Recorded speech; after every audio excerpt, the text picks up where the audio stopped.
Muy buen día, jóvenes, bienvenidos nuevamente a una clase más de probabilidad y estadística. En este caso vamos a revisar lo que es el tema de distribuciones de probabilidad normal. Bien, antes que nada vamos a recordar cuatro conceptos importantes.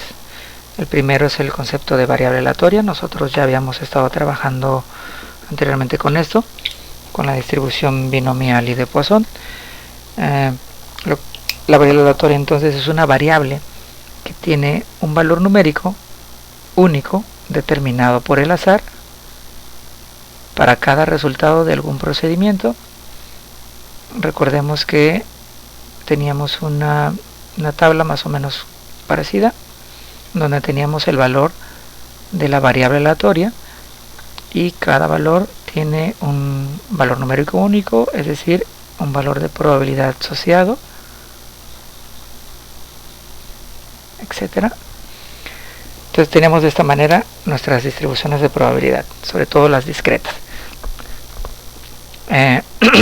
Una distribución de probabilidad es lo que describe, es la forma de la probabilidad asociada para cada valor de la variable aleatoria. Es decir, si nosotros graficáramos todos estos valores, obtenemos la distribución de la variable aleatoria. En este caso, la binomial habíamos visto más o menos que tiene una forma simétrica, puede ser delgada o ancha dependiendo de los valores que le demos. En la distribución de Poisson generalmente su forma es parecida a esto, está más sesgada con la cola hacia la derecha. Bien, entonces esa es la distribución. Habíamos estado trabajando con distribuciones de variable aleatoria discreta, donde recordamos que son valores discretos, es decir, valores contables, 0, 1, 2, 3, que no hay huecos entre ellos. O sea, no, si hablamos de latas de refresco no podemos tener 1,5, es 1 o 2 o 0. Al contrario, la variable aleatoria continua tiene un número infinito de valores, es decir, entre 1 mililitro y 2 mililitros de refresco podríamos tener 1,5, y entre 1,5 y 1 también podemos tener 0,44 y más, ¿no? Es decir, aquí no hay huecos ni interrupciones en la parte continua. Es importante señalarlo porque en realidad la distribución normal es una distribución continua.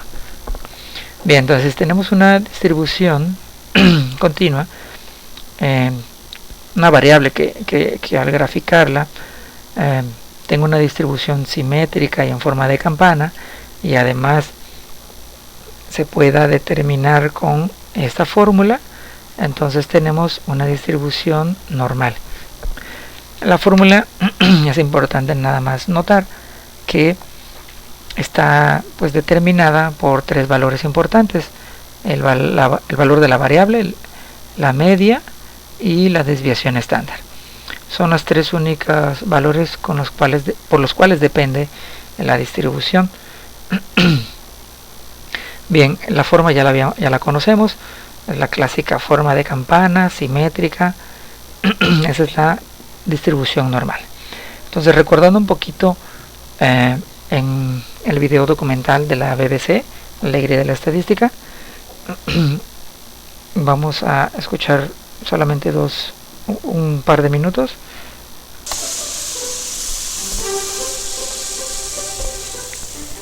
The statisticians who first explored distribution discovered one shape that turned up again and again.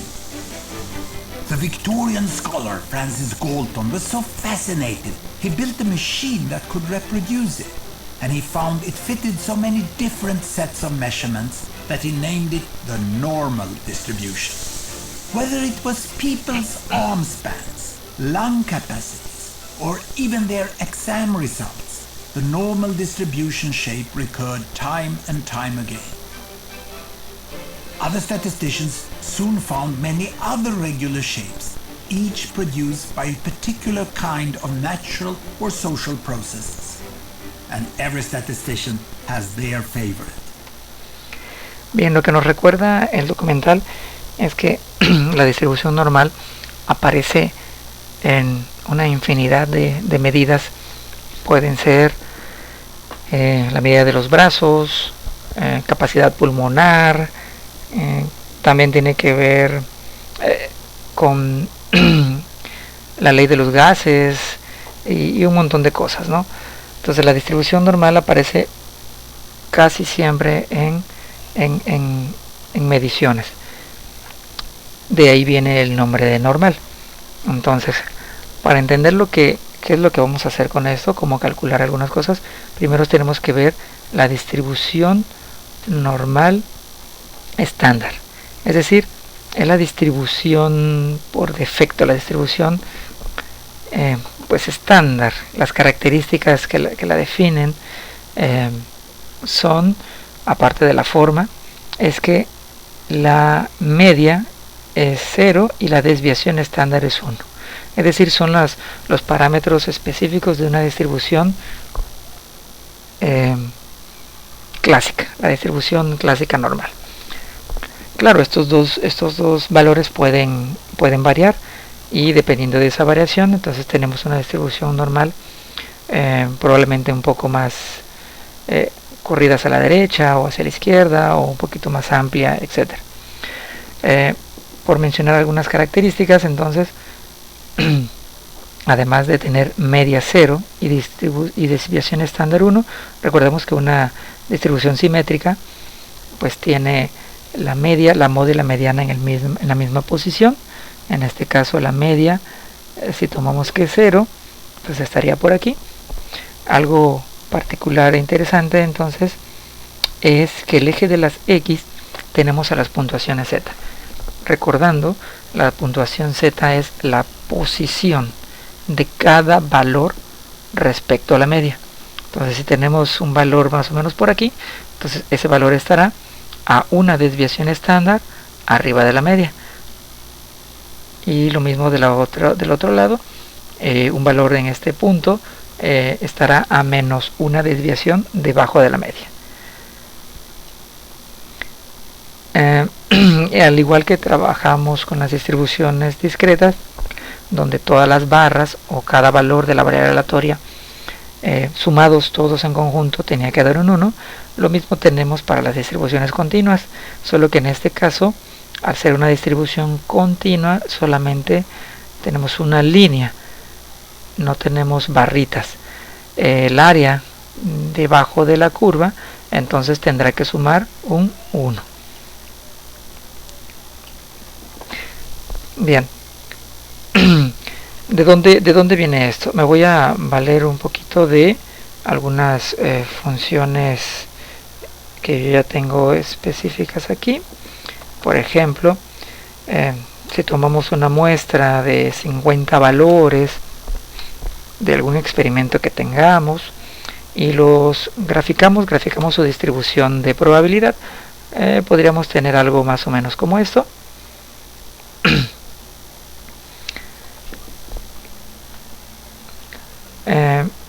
Pero si somos un poquito más ambiciosos y en vez de tomar 50 valores tomamos 200 valores y también graficamos su distribución de probabilidad, entonces podríamos ir viendo alguna forma.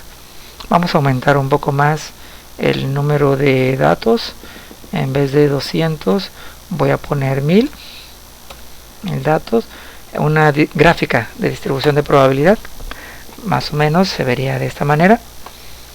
¿Qué quiero dar a entender aquí? Bueno, que entendemos con la línea continua en esa gráfica. En sí es una gráfica de densidad. Bien, vamos a poner más valores. En vez de 1000 vamos a tomar 10.000. Entonces nuestra muestra es mucho más grande y la gráfica de la distribución de probabilidad se vería más o menos así.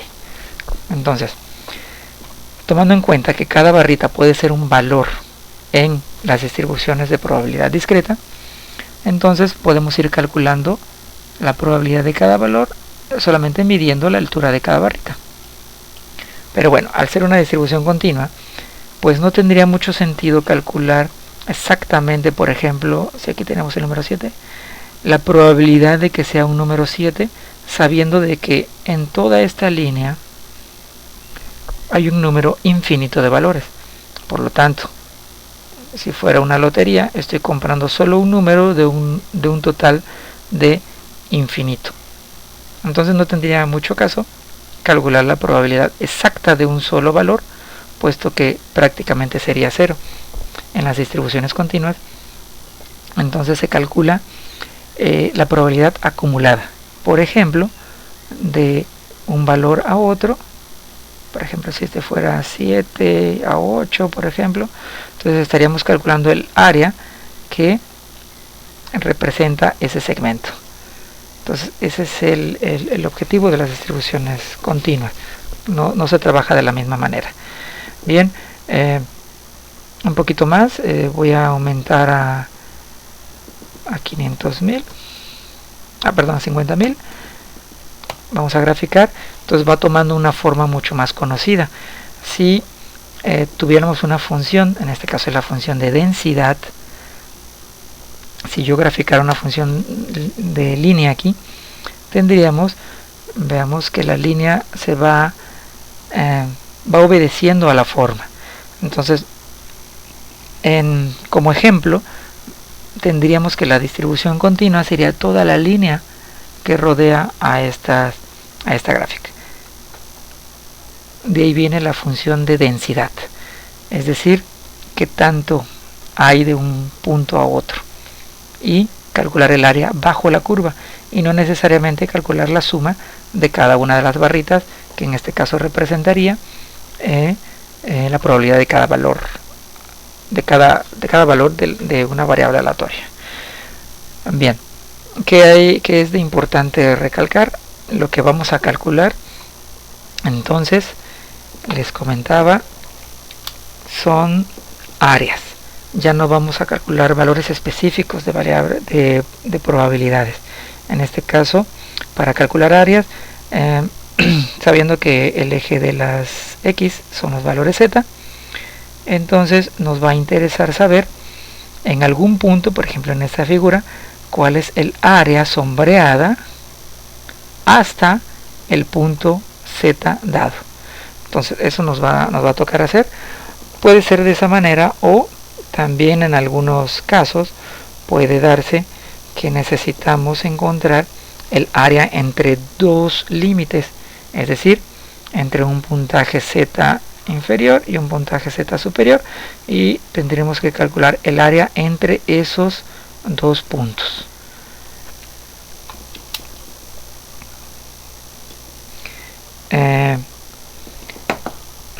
¿Cómo lo vamos a hacer?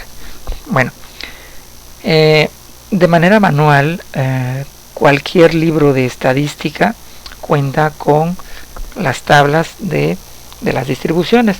Ya habíamos visto anteriormente la tabla de la binomial. En este caso tenemos la tabla de los puntajes Z de la normal. Generalmente van a estar en dos hojas. Una es para los valores Z debajo de la media, es decir, valores negativos, y otra hoja será para las puntuaciones Z positivas, es decir, de la media para arriba.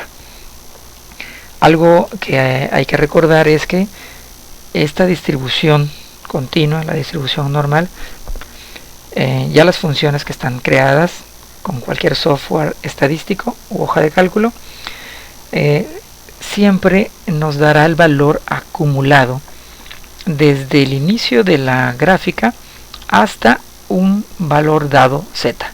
Es decir, si calculamos la probabilidad o el área bajo la curva de esta distribución hasta el punto Z, me va a dar el área de esta zona sombreada.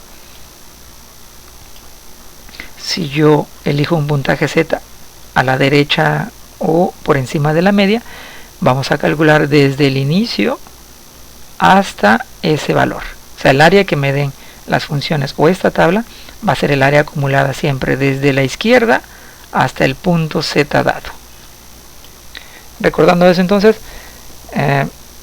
para utilizar esta tablita, entonces simplemente nosotros daremos un valor para el puntaje Z que está en la primera columna, Aquí tenemos valores z negativos desde menos 3.5 hasta 0. Obviamente son valores discretos, me refiero a con dos decimales, por ejemplo el 2.7 y 2.8, y bueno, tiene un poquito más de precisión porque el siguiente decimal está dado en esta fila. Significa que si queremos calcular el valor específico del puntaje z menos 2.95, tengo que utilizar esta línea 2.9 e irme hasta la columna 0.05, es decir, el 2.9 se concatena con el 0.05 para tener un valor de 2.95, es decir, negativo, por cierto. El área que está desde el inicio de la curva hasta el valor z menos 2.95 será 0.0016. Así se utiliza la tabla. En algunas ocasiones, además de calcular áreas debajo de la curva hasta un puntaje z dado, nos va a tocar hacerlo al inverso, es decir, necesitamos saber cuál es el valor z del área acumulada de aquí, de un área acumulada, por ejemplo, del 80%. Necesitamos saber cuál es el límite que separa el 80% del 20 superior, por ejemplo. Entonces eso es trabajar a la inversa. La mala noticia es que de manera manual tendríamos que identificar primero en toda la tabla el valor de probabilidad asociado para después identificar el renglón. Entonces, de manera manual, pues tenemos que encontrar en todos estos valores la probabilidad que queremos, el puntaje z que queremos encontrar, ¿no? Claro, aquí obviamente nos daríamos cuenta, dependiendo de la probabilidad, sabemos que a la mitad tenemos el 50% y el valor z es un 0. Entonces, dependiendo de la probabilidad, pues el tip sería que hacia arriba están los valores más alejados a la curva. Es más, si quisiéramos dibujar en esta la forma normal, estaríamos más o menos así. Entonces, si quiero encontrar valores más o menos a la mitad, sé que están por esta zona baja. Valores extremos, sé que están hacia arriba de la tabla. Como tip, y encontrar rápidamente los valores de probabilidad. En caso contrario, entonces,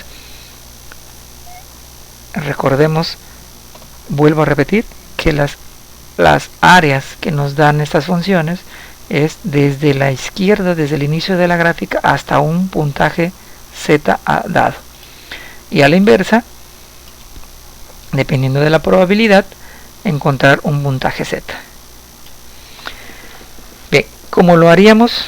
Aparte de hacerlo manual, la manera mucho más fácil de hacer esto es con algunas funciones en una hoja de cálculo o bien en algún programa estadístico. Todos van a coincidir en la forma de los parámetros de las funciones. Pueden cambiar en la forma de la sintaxis, la forma en que llamen algún valor, etcétera, pero no van a cambiar de que te pidan más o menos valores. La primera función que ustedes deben tener en cuenta es esta. En Excel la van a encontrar, creo que con este nombre, distr.norm.stand, es decir, distribución normal estándar, y tal cual como la tabla que les acabo de mostrar. Vamos a hacer unas pruebas. Nosotros a la función, aquí tengo ya una función escrita, es decir, dis.normStandard, y entre paréntesis ya nada más le estoy dando el valor de la celda W5 que tengo aquí. Entonces cuando yo pongo un valor aquí voy a tener esa probabilidad. Obviamente, como la hoja de cálculo toma en cuenta de que esto es un 0, o sea, no hay ningún valor, vean que en el valor de probabilidad me está dando 0.5. Entonces si yo le diera un puntaje z, por ejemplo 0.22, debería darme este valor que está aquí, 0.22. me está dando el valor .5871, que es el mismo que nos está arrojando la tabla. Obviamente, al utilizar software estadístico tenemos una mejor precisión, así que es lo más recomendable que trabajar con las tablas. Ya están en desuso, ya prácticamente nadie las utiliza en esta época, pero es importante siempre saber usarlas por si acaso.